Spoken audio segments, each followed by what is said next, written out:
మహాత్మా గాంధీని అవమానపరిచేలా బీజేపీ ప్రభుత్వం ఉపాధి హామీ పథకం పేరును వీబీ రామ్జీ పేరును తీసుకువచ్చిందని మంత్రి పొన్నం ప్రభాకర్ ఆరోపించారు. సిద్దిపేట జిల్లా హుస్నాబాద్ గాంధీ చౌక్ వద్ద కాంగ్రెస్ పార్టీ 140వ ఆవిర్భావ దినోత్సవం సందర్భంగా మహాత్మా గాంధీ విగ్రహానికి పూలమాల వేసి నివాళులర్పించారు. ఉపాధి హామీ పథకం నిర్వీర్యం చేస్తూ కేంద్ర ప్రభుత్వం తీసుకువచ్చిన బిల్లుకు వ్యతిరేకంగా నిరసన తెలిపారు.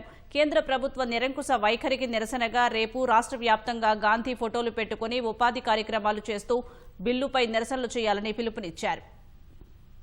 గ్రామీణ ప్రాంతాల్లో ఉన్నటువంటి ఇబ్బందులను దృష్టిలో పెట్టుకుని మన్మోహన్ సింగ్ గారు మహాత్మా గాంధీ ఉపాధి హామీ పథకాన్ని తీసుకొచ్చినారు. గ్రామీణ ప్రాంతాల్లో చిన్న చిన్న పనులతో పాటుగా పేద ప్రజలకు ఇబ్బంది లేకుండా ఉపాధి దొరికే విధంగా అనేక మంది సలహా సూచనల తర్వాత ఈ కార్యక్రమాన్ని తీసుకొస్తే ఎన్నికల ఎజెండాలో అర్బన్ కూడా ఉపాధి హామీ చేస్తామని చెప్పిన భారతీయ జనతా పార్టీ ఈరోజు ఉపాధి హామీ పథకానికి తూట్లు పొడుస్తూ జాతిపిత మహాత్మా గాంధీ గారిని అవమానపరిచే విధంగా పేరు మార్చే కాడికి వచ్చి మహాత్మా గాంధీ రోజ్గార్ ఈ ఉపాధి హామీ పథకానికి వీబీ రామ్జీ అని పేరు పెట్టి దేశ ప్రజల్ని జాతిపితను మహాత్మా గాంధీ స్వతంత్ర పోరాటాన్ని అవమానపరిచినట్టు బీజేపీ. అందుకే రేపు రాష్ట్ర వ్యాప్తంగా అందరూ కూడా కలిసి కార్యక్రమం పేరు మార్చొద్దు అనేటువంటి డిమాండ్ మీద ప్రొటెస్ట్ చేస్తాను కేంద్ర ప్రభుత్వ వైఖరికి నిరసనగా.